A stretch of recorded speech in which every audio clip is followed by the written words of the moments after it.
Залхуурсан үедээ хийж өгдөг хоол part 3. За өнөөдөр хөргөчний бууланд эдчнээс үлдсэн махаараа хуушурхийн. За гол залхуурлын хоол маань болохоор төмөс тунаатай хуушур байгаа. Ер нь залхуурсан үедээ төмөс тунаатай хуушур хийж өгдөгөө.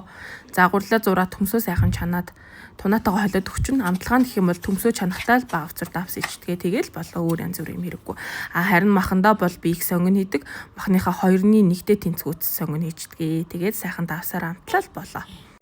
За тэгээ гурлаа бэлдээд хуушуур яаж хийдгүү яг тэрэн шигэ хийчин гэсэн үг.